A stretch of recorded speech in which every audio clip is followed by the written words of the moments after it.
Consider bees to be nothing more than pests. Consider this, however.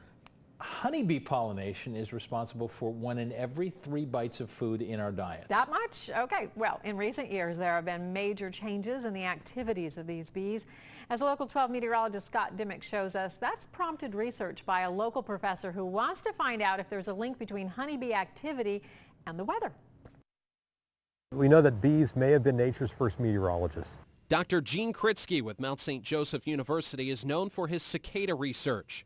But with a buzz of colony collapse disorder, he's researching whether weather is impacting bee behavior and population. What I'm interested in, what my students are interested in, is what happens when weather is changing.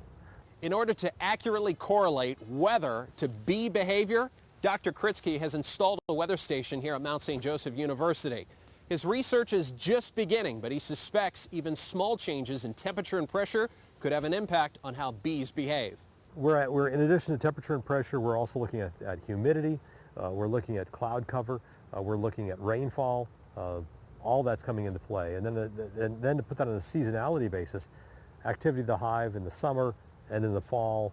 Crops like tree nuts, berries, fruits, and vegetables depend on bee pollination, and honeybee populations have been mysteriously dropping in recent years. This in turn can contribute to higher food costs.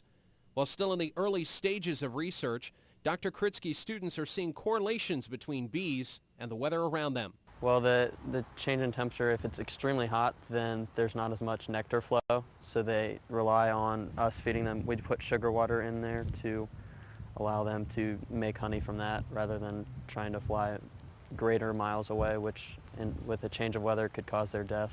With time, Dr. Kritsky believes records of bee movement and weather conditions may provide insight about climate change, which may impact how, when, or even if bees can pollinate and survive. And looking at these weather changes, can we make extrapolations to how things might change in future years? If we have warmer springs, when will the bees start flying earlier than? I'm meteorologist Scott Dimick, Local 12 News. And Dr. Kritsky has already found that bees tend to return to the hive even when an approaching storm is miles away, and they return even before the weather changes can be measured. It may take years to figure out when and how bees react to changes in the weather.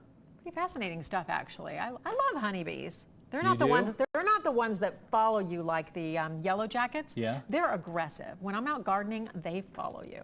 They like you. Honeybees are good. They pollinate.